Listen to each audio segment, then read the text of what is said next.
All right, today we are diving into something really fascinating. We're going to deconstruct the sales material for a program that makes some, well, incredibly bold claims about curing erectile dysfunction. Now, our job here isn't to say if it works or not. Instead, we're going to look at the powerful marketing techniques they use to sell it. Let's dig in and see how this pitch is built, straight from the source itself. So what's the very first thing they hit you with? This. Right out of the gate, the most powerful promise you can make. It's not a maybe, it's not a it could help.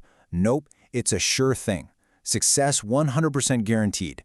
That is a massive claim, and it's basically the foundation for the entire sales pitch. It's designed to just grab you and make you think, okay, I have to hear more. Now, this is where it gets kind of clever. You know the biggest reason people quit a new habit? Time. It's a hassle. Well, the pitch tackles that head-on. It stresses that these exercises are so discreet, so invisible. You can literally do them anywhere. At a red light, in a boring meeting, nobody will ever know. It frames the solution not as some new chore you have to schedule, but as something you can just weave into your day. So who's the guy behind all these big promises? He's introduced as Christian Goodman. And to build a little trust, the source material says he's a former couples therapist. The story goes that through his work, he realized just how central sexual issues were for his clients. So that background, right? It's meant to give him some credibility, to suggest he really gets the emotional side of the problem, not just the physical. Okay, so what's the next move in this playbook? Well, before you can sell your own solution, you got to tear down the competition. And in this case, the main alternative is, of course, prescription medication. This is a classic strategy, right? You define the problem, you disqualify what everyone else is doing, and then you swoop in with your product as the one and only real answer. To make sure the problem feels real and widespread, they hit you with this number. The sales page claims that over 41% of men over 40 have some kind of erectile dysfunction. Now, why use a specific number like that? It's simple, really. It's meant to tell the person reading, hey, it's not just you. You are not alone. It makes them feel understood and way more open to hearing about a solution. And here it is, the core attack on the conventional way of doing things. The material paints pills like Viagra and Cialis as nothing more than a Band-Aid, a temporary fix that just masks the symptom. But it goes even further than that. It actually suggests that relying on them could make the real, underlying problem even worse in the long run. And wow, this slide just lays it all out, doesn't it? It creates such a stark contrast. On one side, you've got the pills, painted as ineffective, dangerous, and shallow. And on the other side, the program's exercises, presented as a safe, permanent cure that helps almost everyone by fixing the real cause. I mean, when you put it like that, the choice seems pretty obvious, doesn't it? And to really hammer the point home, they pull out what you might call fear-based selling. They highlight the absolute worst-case scenario of sticking with the alternative, the very thing the customer is terrified of. This is a powerful tactic. It's designed to make the risk of doing nothing or sticking with medication seem way, way scarier than the risk of trying this new program. Okay, so they've established the problem, they've taken down the competition. What now? Now it's time to explain their own solution. How exactly are these exercises supposed to work? Let's take a look at the science, at least the science as it's presented in the sales pitch. So the source boils the biology down to a really simple three-step process. And you can see the key point in step 3. They position both pills and their exercises as targeting the exact same fundamental thing, blood flow. It's a smart move, because by simplifying this complex process, their own approach sounds logical and, grounded in basic physiology.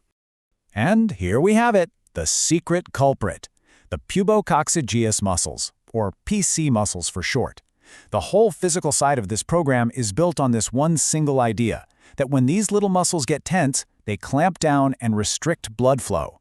And so, the key to the cure is simply to relax and strengthen them. They're also really careful to cover all their bases here. They know you might be thinking, well, what if my problem is in my head? So the pitch acknowledges that the causes aren't always just physical. By claiming to have exercises for the emotional and mental side of things too, the program positions itself as this complete, holistic solution for what they call the blended nature of the problem. So we've heard the big promises, we've heard the theory behind it, but what do you actually get when you click that buy button? Let's pull back the curtain and see what's really inside the Erectile Mastery Program. Right away, they give you a number to hang on to, 31. You get a grand total of 31 different exercises. Using a specific number like this makes the whole program feel really substantial, like it's packed with valuable content and a whole bunch of different techniques. And they don't just stop at the number, they break it all down for you visually. As you can see, it's a mix. You've got physical stuff targeting those PC muscles in the pelvis, but then you've also got more mental exercises for things like breathing and awareness. This little chart is designed to reinforce that idea that this is a truly comprehensive multi-angle approach. All right, we've reached the end of the road. This is the call to action, the final pitch. And this is where it all comes down to two of the most important things in any sale: how much it costs and the guarantee that makes you feel safe spending that money. First up, they set what's called an anchor price. The source says that just one in-office session with the author used to cost $150. That immediately frames the value of his knowledge at a pretty high price point, and it gets you ready for the comparison that's about to come. And then they drop a second, even higher anchor. This is what they claim a pack of prescription pills costs, the very same pills they've already told you are risky and don't really work. So now you have two big numbers bouncing around in your head: $150 for therapy and up to $500 for pills. And then, the reveal. Bam! $49. After hearing those other numbers, $49 is positioned to feel like an absolute bargain, right? That technique, price anchoring, is designed to make this final cost seem way smaller and more reasonable than if they had just set it from the start. And to finally close the deal, they circle right back to their most powerful weapon, that incredible guarantee. By tying the 100% success promise directly to a no-questions-asked refund, they're trying to erase any last little bit of doubt you might have. It's all about projecting total, unshakable confidence in their product. And they make the process sound as simple as humanly possible. Just send one email. You don't even have to give a reason. This makes the guarantee feel real, like there are no hidden tricks or hoops to jump through. It is the ultimate way to reverse any risk the buyer might feel. So, after taking this whole sales pitch apart, piece by piece, this is the question we're left with.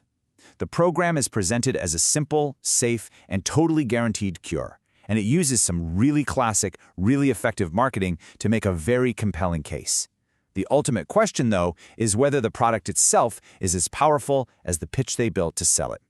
Thanks for watching.